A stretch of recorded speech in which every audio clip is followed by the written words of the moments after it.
До речі, з рук береш маленьку рибинку, кормиш з рук і він відстає. Я якось на це натикався, я такий дивлюся, думаю, це взагалі реально. Я Сенатику тільки бачив цього. Коротше,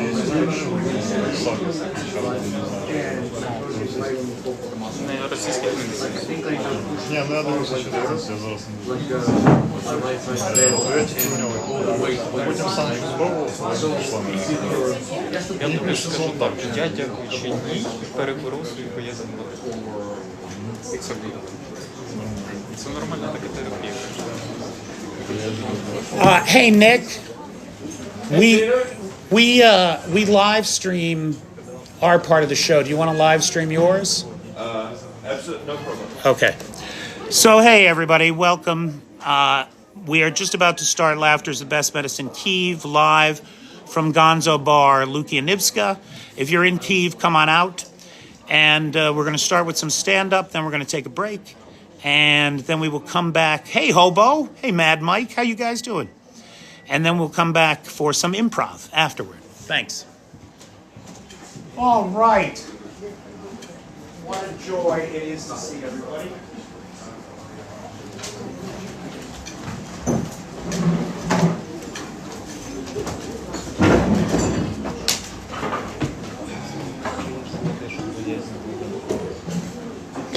Hello. Hello, hello, hello, hello. So, ladies and gentlemen, hey guys, come on in, find a seat. Anywhere at all, anywhere you like. So this is... Oh, Victoria, nice to see you. So, ladies and gentlemen, how do you do? It is such a pleasure to see your smiling and beautiful faces here tonight. It is a gorgeous day in beautiful downtown Kyiv, and you have chosen to come and sit in this dark bar and listen to us try to tell jokes. And we are deeply, deeply appreciative. Thank you.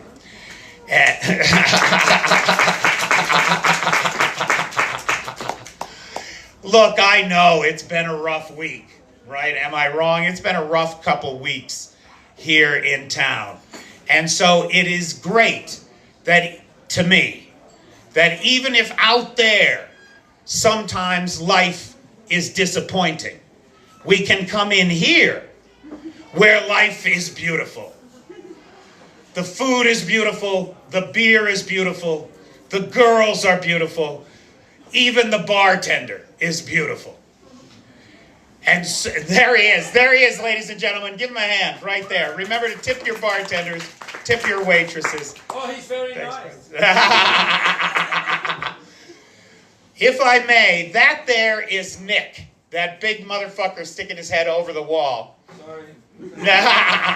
Don't apologize. We've been over that. There are no mistakes here. Okay. Right. Well, if there are any mistakes, I've made them, and it's my fault. Right? Don't blame anybody else. Take it up with me. Nick is from Australia. Nick is from a group called Improv Art Australia. Or, I'm sorry, Impro Art Australia, right? Well, actually, it's improv.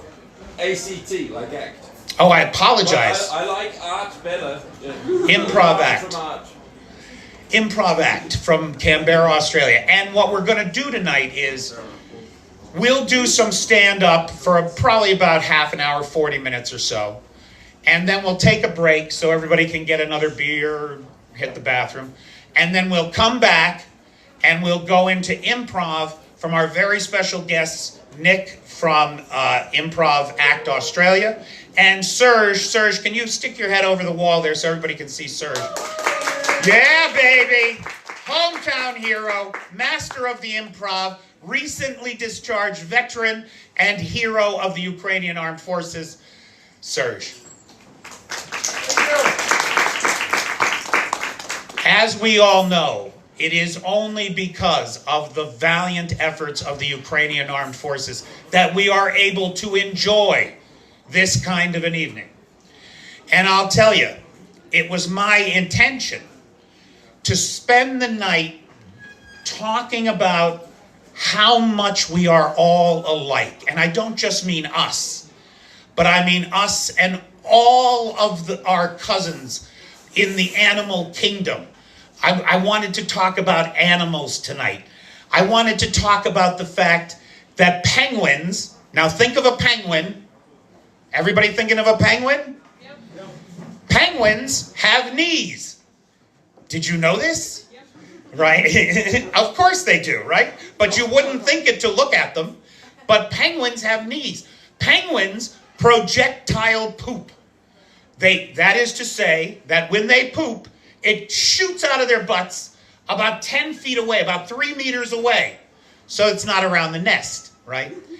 And if you're learning English, just saying the words, penguins projectile poop, is fun.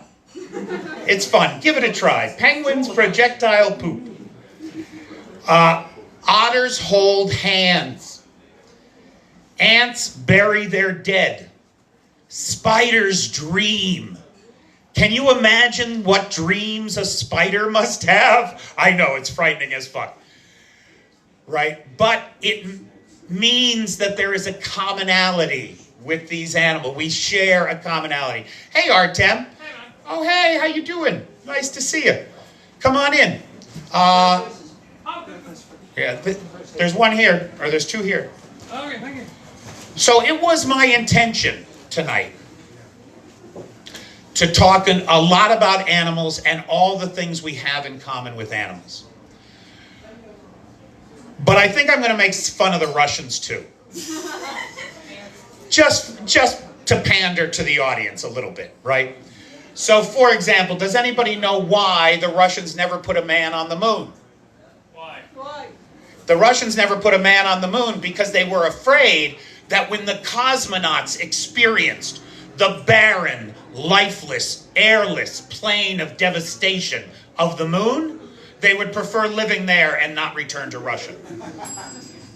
That was one thing. You know why Russian police always go in groups of 3?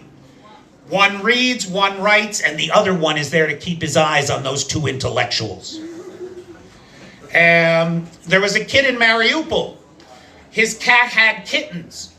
And he went in to his teacher and he said, "Teacher, my cat had kittens.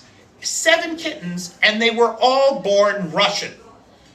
And the Russian installed re-education monitor in Mariupol was very glad to hear this and said, "Artem, I'm very proud of your Russian kittens." A week later, Artem comes back into school and the teacher says, "Artem, how are your Russian kittens?" "Oh, I'm sorry, teacher, they're all Ukrainian now." "What? Why are they Ukrainian? What happened?" "Well, it's been a week. They've opened their eyes."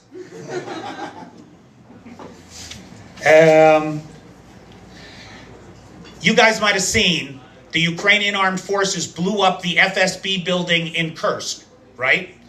And so the FSB had to open a small remote emergency office. One day, the phone rings. The clerk answers the phone. "I am a resident of Kursk. The Ukrainians are approaching the village. What should I do? I need help." The clerk says, "There is no one to help you. The Ukrainians blew up the FSB building. You are on your own." Click. A few minutes later, the phone rings. "I'm a resident of Kursk. The Ukrainian army is approaching the village. What do we do? We need help." "There is no one to help you. The Ukrainians blew up the FSB building. You are on your own." Click. A few minutes later, the phone rings. I'm a resident of Kursk. "Did you just call here twice?" "Yes." "Didn't you hear me? I told you the FSB office was blowing up." "Yes, I know. I'd just like to hear you say it." Now, don't judge me on this joke until I'm done. Stick with me, right? An American and a Russian meet in Red Square. They are talking about their governments. The American says, "America is better because I can walk right into the president's office, I can pound on the Resolute desk, and I can say, 'Mr. Trump, you are the worst president in American history.'" And the Russian says, it is the same here. I can go into the Kremlin, I can pound on Putin's desk, and I can say, Mr. President, Donald Trump is the worst president in American history. And at that point, 2 FSB agents emerge out of the crowd and arrest the Russian. And the American is standing there. What's going on? Why are you arresting that guy? And the FSB explains he clearly needs re-education. Everyone knows Donald Trump is the best American president in Russian history. Oh, there we go. Little applause. That got good. So guys, so we will continue to make fun of the Russians. And along the way, I may mention a few things about animals. Does anybody have any pets? Yep. Who? Yep. Slava, what do you got? Cat. You got a cat. Yeah. Does your cat love you? Of course. Do you love your cat? Yeah. Are there any funny things that your cat does that make him seem more human? Lying on the bed. If only we could sleep for 18 hours a day, huh? Yeah.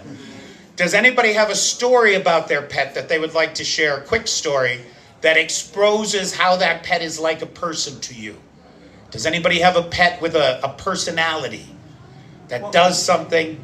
I'm sorry. Well, hey, I'll be on stage in about 10 minutes. So sorry for grabbing your time, but yeah, I have a story. Yes, it happened yesterday. Yesterday? So, yesterday, yeah. So I have a cat. It's not my cat. It's the cat of my ex-girlfriend, partner, whatever. But she left him with me. His name is Mishina. Yeah, he's so cute. Probably there is no need to tell the story further, but anyway, so yesterday he was playing around and he jumped up on the shelf, on the desk, and there was a deck of cards lying there, and he jumped on the deck and he just pushed it away. And Was he trying to shuffle? Was he trying to get you a new game of poker? He was so afraid. He looked at me and he was saying, "Oh, I'm sorry. I messed up. I won't do this again." And he walked away to another part of the desk. And he was sitting there and he was like very calm for another 5 minutes. But that's basically how he behaves. When he does something he understands that is not really good, he just stands. No, I won't do this anymore. So yeah. Is he afraid of your ex? No. No, okay. It did sound a little bit like maybe he was traumatized. I know you were. So animals are a part of our lives, right? For me, in the United States, I used to have a farm. And so we had animals on the farm. And my son had some very special relationships with these animals. We used to keep goats. And my son is a football player, right? American football. And he used to put his helmet on and he would headbutt the billy goat. I tried to stop it. I swear to God I did. But it was a habit that he was in. When he was very young, this I will never, ever forget. We had a dog, a Great Pyrenees. Do you know Great Pyrenees? They're big white dogs. This dog weighed about 85 kilos and was nearly a meter high at the shoulder. Now, this dog used to wait at the foot of the driveway for my son to come home from school every day. He would just sit there waiting patiently. One day, I go out, and the dog is coming up the driveway, and my son is riding on his back like a medieval knight. And I said, "Jack, you cannot ride the dog. That is not what the dog is for." And he says, "Dad, come on. I've had a rough day." That fucking kid. All right, ladies and gentlemen, without further ado, let me introduce you all to Natalia.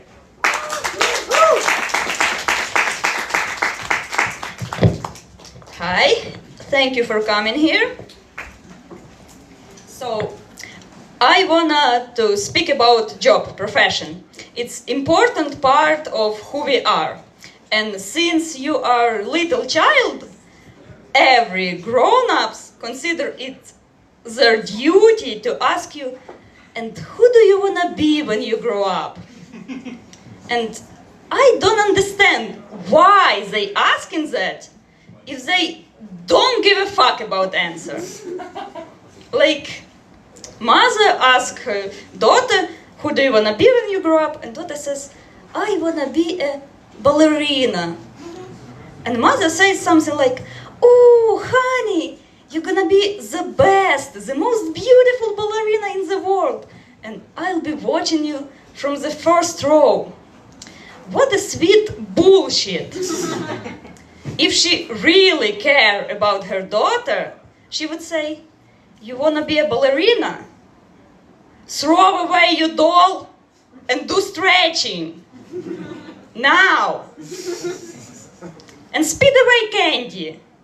From now you're on a diet. Why are you crying? Oh, you're only 4 years old. It means that you already wasted 2 years. But I was a smart kid, so I told them what they wanted to hear. Like for mom and dad, I wanted to be a teacher. For my grandma, I wanted to be a nun. For my grandpa, I wanted to be like him, an alcoholic. But I have a dream. I knew what I want to be. I wanted to become a bus driver. I wanted to be a bus driver because I wanted people listen to music that I choose. And don't even tell me that I could become a DJ. No. Because if you don't like what DJ playing, you can just go away. And you try to go away from the bus in the middle of the highway at the speed 200 kilometers per hour. And when you don't like music on the radio, you can just turn it off. In the bus, you need first to turn off the driver and only then the music. I told about it to my friend and he said, so you wanted everybody listen to sad song about suicide? He's not my friend anymore. He don't even know what music I like. I listen happy songs about suicide. And it's odd for me that when you're a little child, parents ask you who do you wanna be when you grow up. But when you're 16, parents told you what you're gonna be. Like they know better. You know, parents always want for their child to be like a lawyer or a doctor because parents want for you the best. To have a good career with a decent payment and to move out as quick as possible. And never ask them for money. But young people, they don't think about career, they just want to have fun. So it's common situation when parents convince you to go to law school and you convince them that you don't need education at all. Because the rock band that you created with your best friend a week ago definitely gonna be popular. And it doesn't even matter that none of you can sing or play instrument, but you already have 10 good ideas for a cool band name and 3 lines of your first song that definitely would be a banger. And now I have for you some advice about how to choose profession, what is the best for you. Now it's not stand-up, it's TED Talks. So, Brought a chart? Is that a fucking Venn diagram? Yes, it is. yes it is. So, your job supposed to give you money because you need to pay for your like food, rent, and antidepressants, what you need if you have full-time job. Your job you're supposed to like what you're doing, because if with a high-paid job but boring, you can be the richest person in the mental hospital. And last, your job need to be useful for society. I didn't come up with tag for this one. So, you may think if job exists, then it's useful. But I think life would much better without realtors. And young people don't think about to be useful. You know, now every third teenagers want to be TikTokers or YouTubers. And I wonder how many TikTokers does society need? But you know, when you grow old, it feels much better to tell your grandchildren about how you save someone's life than how you persuade people to buy some overpriced shit they don't never need. And you may think that every job is like 1 point on this diagram. But no, one job can be in different places. For example, let's take politician. If you're good, clean-handed politician, you don't have much money, but you are useful for society. But you can change it and be useful for someone who has money. Another example is a teacher. If you like children, you have interesting and useful job. But if you don't like children, then why? Why did you become a teacher? Why, Lyudmila Petrivna? You're the worst class I ever had. Maybe if every class is the worst, maybe problem not in students. Maybe you're just an idiot who didn't know about existing other professions. Sorry, it's personal. But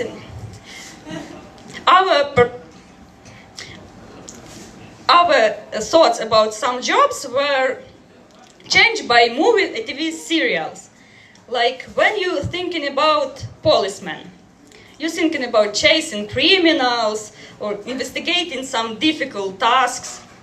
But in real life, you fill in papers about stolen phone and bicycles and ask people to be quieter because the neighbors. But in Ukraine, policemen sometimes investigate OnlyFans models. So that might be interesting. So the best job supposed to be in this. But there's no much job like this. And most of them soon will be taken by artificial intelligence. So I have a solution. You need to have 2 jobs, like me. Because I'm working like a chemist for the money, like a comedian for fun, and all other times I try to convince myself that I'm doing something useful. Thank you.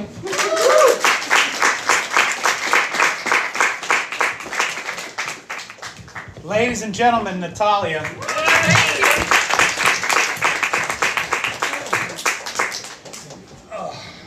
You know, I was in this bar last week, just hanging out, having a couple drinks. And the front door opens, and somebody sticks their head in the door and yells, "All Russians are assholes." And there was general applause, like people generally applauded. But one guy at the end of the bar stood up and said, "I object to that association." And Stella, the manager, turned to him and said, "Ivan, are you Russian?" And he said, "No, I'm an asshole." Became the company you keep.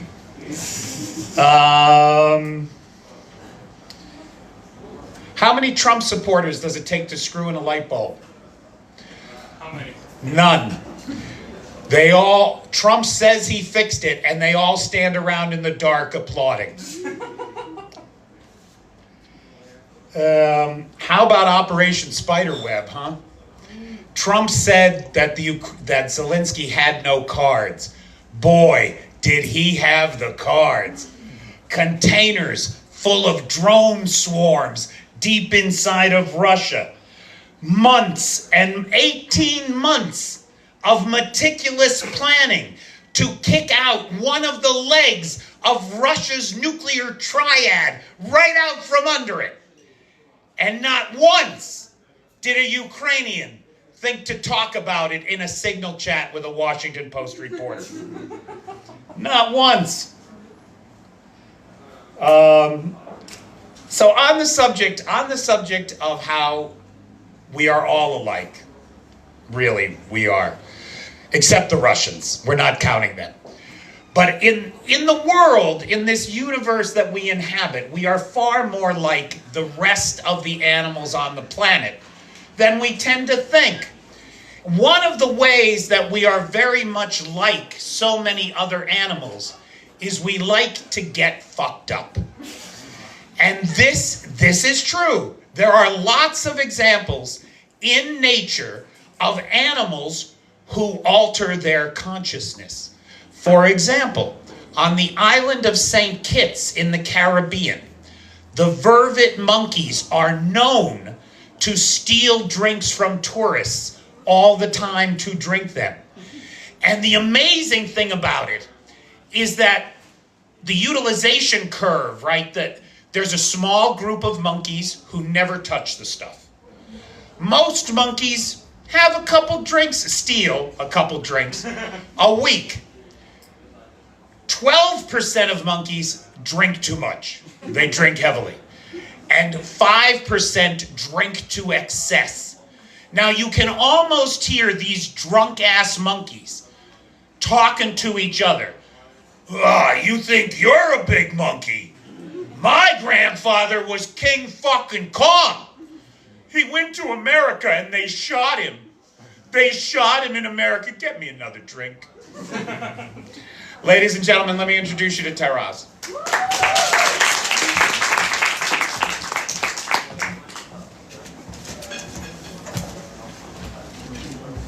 Okay, hi. Good evening. Yeah, my name is Taras. And do you ever have this feeling when you go completely blank? Yeah, that's the feeling I have now. So, yeah. Well, you better But- fill something fucking in, pal. I will try. I will do my best.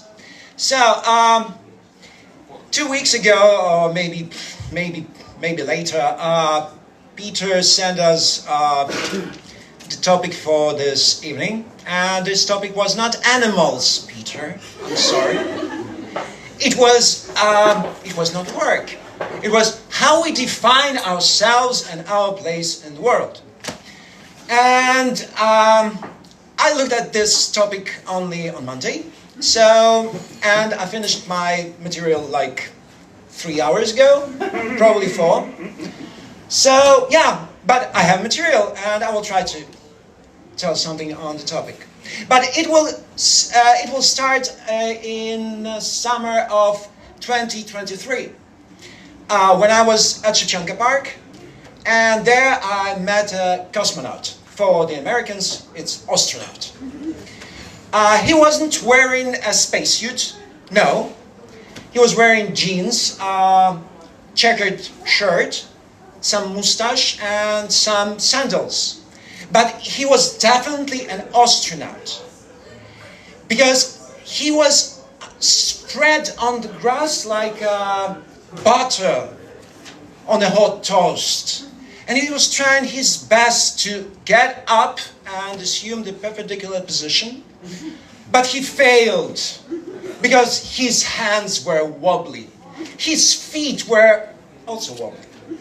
And of course, because gravitation force on Earth is much more stronger than in space.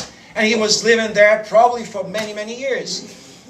So yeah, I looked at him and I thought, well, this guy needs some help. So I gave him my hand. And he was trying to grab it like 3 times. And it was like, have you ever saw this docking of a space shuttle to the space station? It's like Odyssey. You're on a glide path, range 75 meters, begin deceleration to 0.2 meters per second. Confirm RCS is green across all axes. Or whatever they say during this procedure. And yeah, so it was like that. He was like doing this. What? No, he missed. And he was doing like, 2. He missed again. And then on the 3rd time, yes! There is connection. And so I pulled him up and he was standing and I was thinking, okay, probably that's it. That's one good deed for the day and I'm free to go. But no, he was holding my hand very tightly and I assume it was only because it helped him to keep his balance. And yeah, well, I wasn't in a hurry, so I said, I stand there and he was mumbling something to me. And I thought that it would be like, thank you. And I said, oh, no problem, come on. And he mumbled this, his mumble again. And then I realized that he was trying to say something completely different. And this something completely different was, who are you?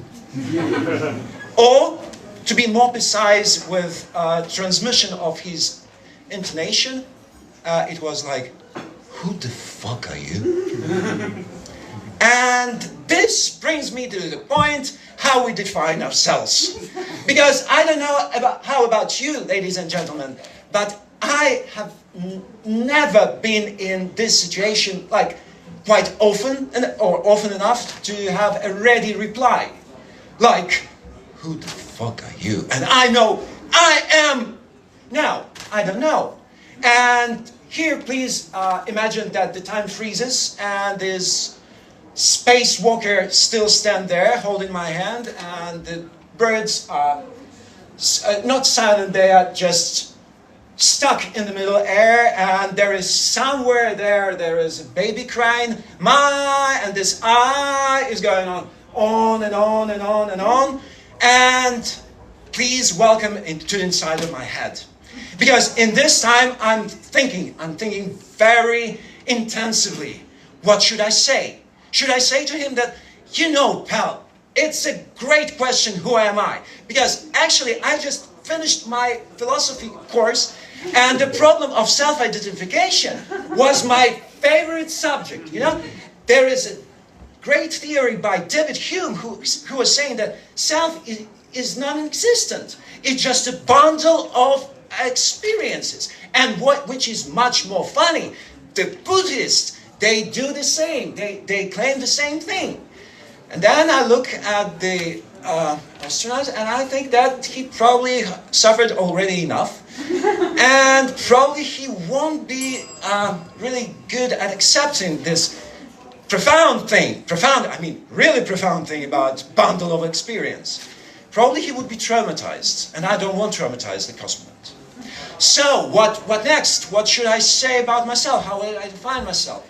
Should I define myself by my parents? Like in old times, in old legends, like, hello, I'm Taras, son of Alexander, son of Ivan, son of Grigory. Or just simply say, hey, my parents are called Sasha and Tanya, and we live nearby.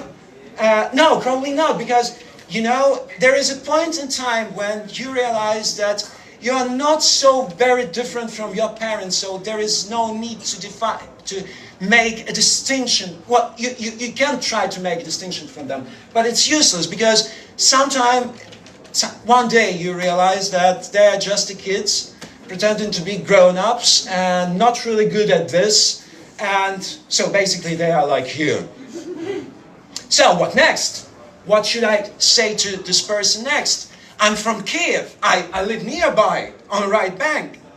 It's something completely different. I had the story like after recent bombings, the friend of mine, he posted on the Facebook. This post saying, "Oh, please tell them that left bank is not Kyiv," which is a good joke, making fun of those true-blooded Kyivans who were living in this city for 7, 10, 14 generations.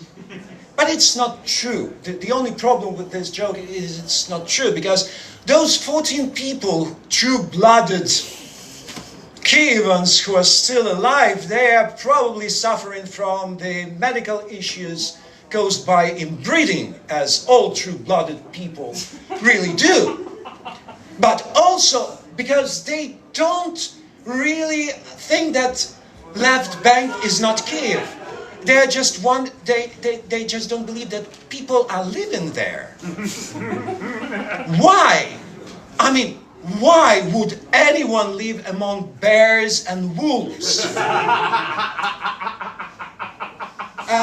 My mom's friend took her mom, and so yes, again, it's complicated. Yeah, my mom's friend, a lady, she took her mom to the airport. It was in mid-noughties, so it's like 2004, 2003, and her mom, then 78, looked at the window when she was passing by the Kharkiv, Kharkiv Boulevard, Kharkivsky Boulevard, or Kharkivsky Prospect, and she was looking at the window, and she was peering at the buildings, and she said, "Oh, Sveta, and what is those buildings of?"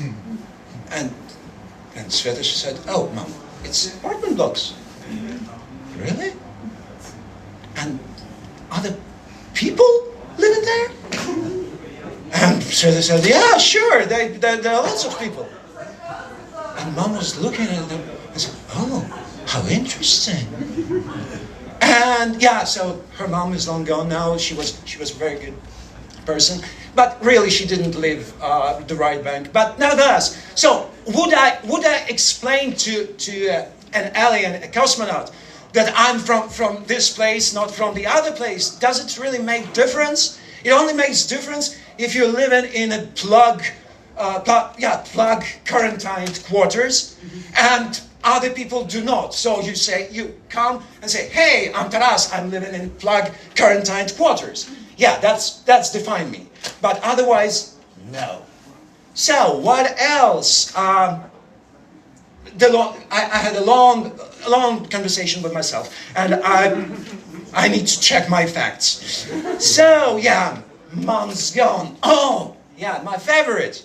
My favorite is, should I tell him that I'm a Taurus? Please raise your hands, those who share this beautiful zodiac sign with me. In a little bit. In a little bit. On the middle. Aries, Taurus. Okay. Oh, that will do. That will do. We are beautiful, are we not? We are beautiful. Yes, sometimes we are outrageous. Sometimes we go berserk. But only for a good reason.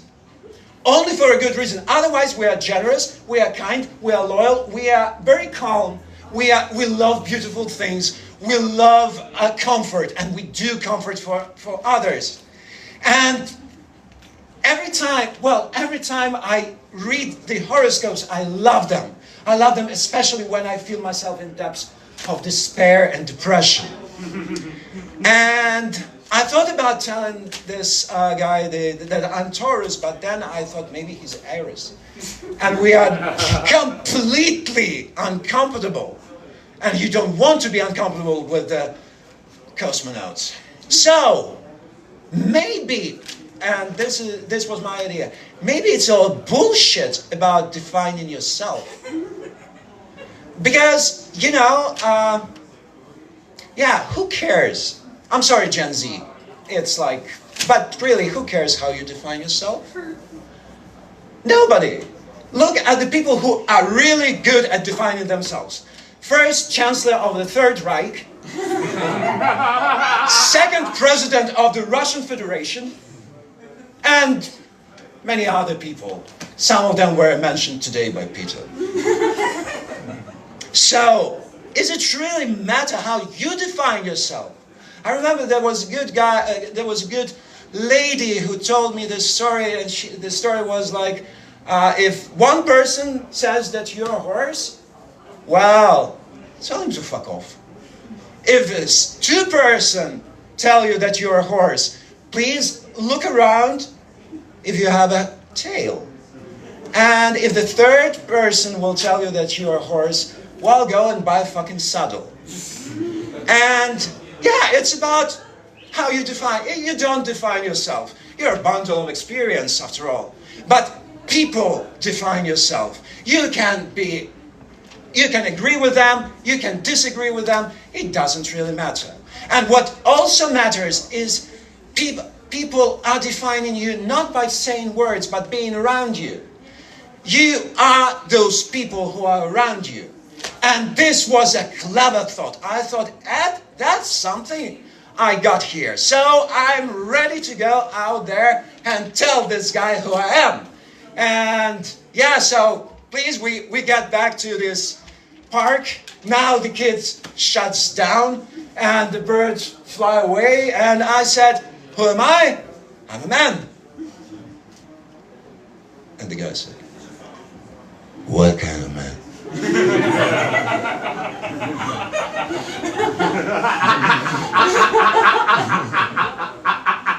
Yeah, I didn't expect it. So I said, a good one? I hope. And the guy squinted his eye and looked at me. And he was like processing the information, and then he said, who the fuck are you? So my definition didn't go well. But what went well is the gravitation, because he finally lost his balance and he fell down on the grass, and I decided that I will leave him there until the rescue mission will find him. So, and I went away for doing my usual stuff. That's it. Thank you.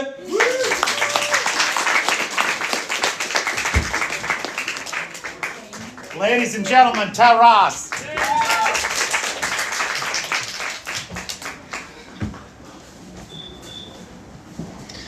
We're going to have a little team meeting later, and we're going to talk about themes. Yeah, that would be great.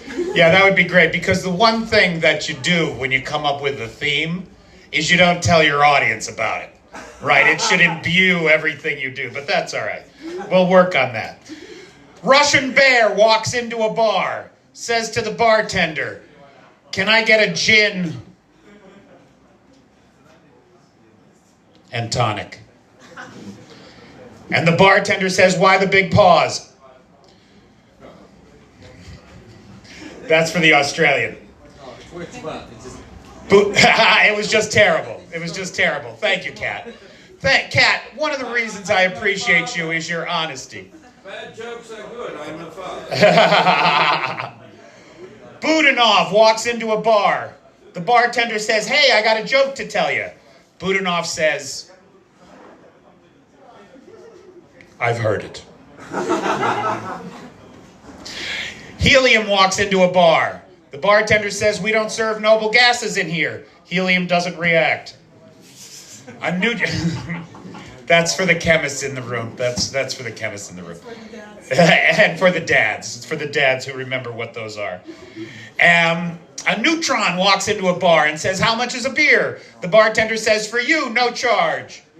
Ladies and gentlemen, Tatiana.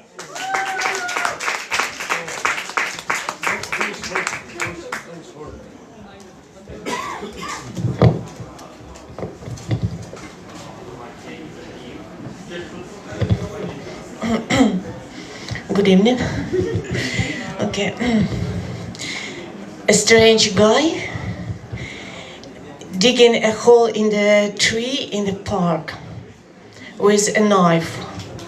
A policeman approaches him and asks, what are you doing, prig? You will be arrested for that. Oh no, please.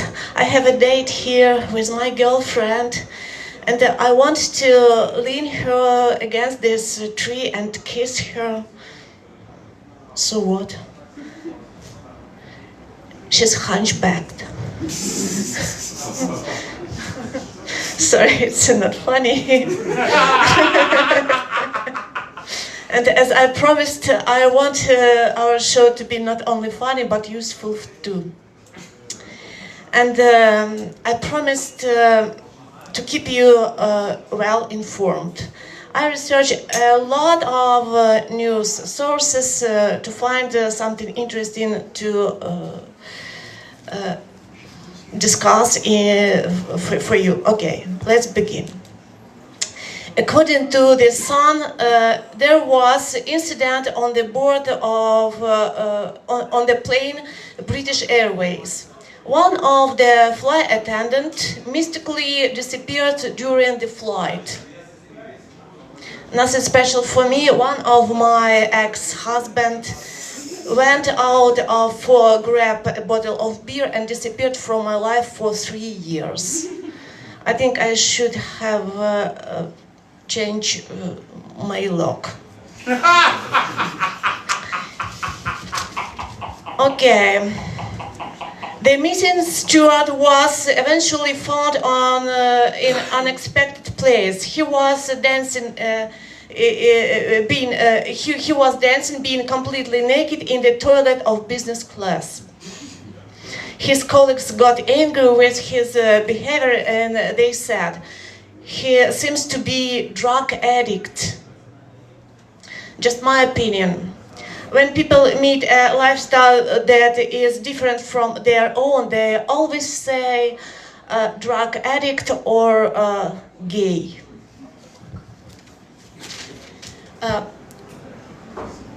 What if that steward or flight attendant suddenly felt irresistible need to take off his trousers and dance? So what? From time to time, I meet a strange man in Park Kapi. He wears a long coat and he is completely naked under this coat. And when a single woman approaches him, he unfolds this coat. This woman yells, and that man feels himself better than before. So. Maybe it's a therapy for him, and I'm not sure about this woman. Or maybe this flight attendant, since his childhood, dreamed of dancing naked in the sky. This is why he chose this occupation. Okay. By the way, regarding to the gay, I want to make a confession. I wanted to be gay when I was a child because of my neighbor Seryoja. Seryoja was a handsome man. He wore fashionable clothes. He smelled of French perfume. He always was surrounded by handsome men. And I thought, not bad. And elderly women and men too said about him, "Oh, holuby," it's gay in local language. And I thought to myself, "Oh, Tatiana, it's a good life. I wanted to be gay too." Okay, let's back to our steward. Poor gay old guy. He was suspended from his duty, but I think it's not fair. Yes, he was dancing naked, but he did it in the toilet, not before passenger, not before pilots. He didn't disturb anyone with ugly music. So, to be honest, I wouldn't mind if someone handsome dance naked during their boring flight, even for additional payment. Okay, anyway. That guy made his dream come true. Okay. And before saying goodbye, one news from our previous show. Just a moment. Okay, it is news from art. Salvador Garan, Italian artist and sculptor, has sold invisible sculpture named "I Exist" for $15,000. Good business. Guys, maybe someone wants to buy my self-portrait for $100. Sorry, this is not mine. This one. Just need money. Thank you.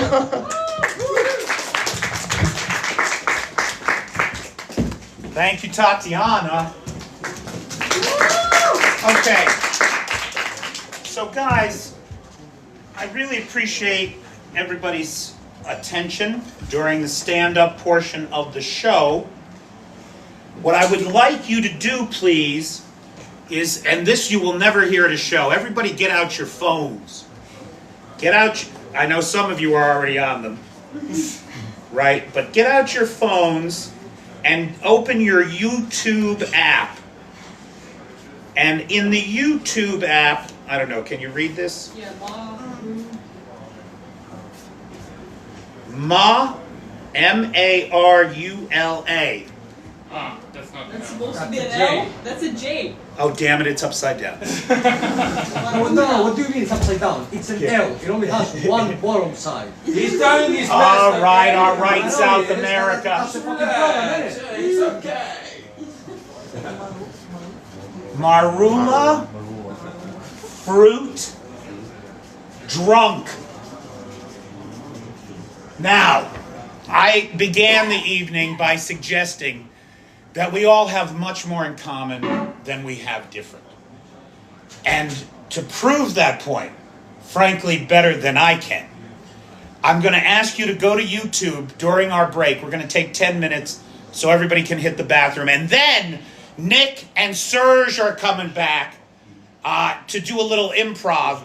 And that is going to be a lot of fun. So I hope you stay for that. But on just 10 minutes, we're going to take a 10-minute break. Search Marula Fruit Drunk in YouTube.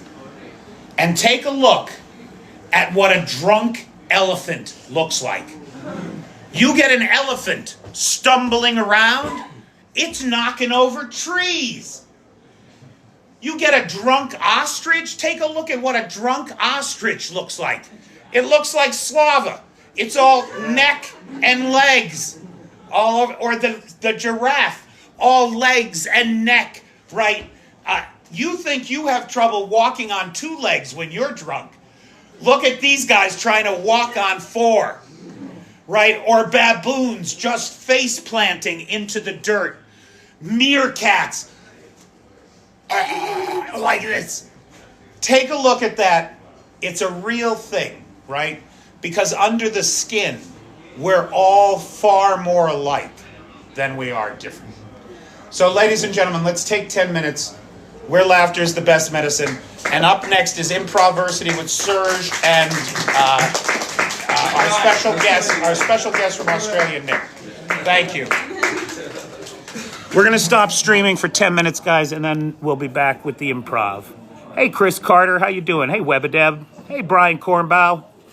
The gang's all here, huh? Righteous.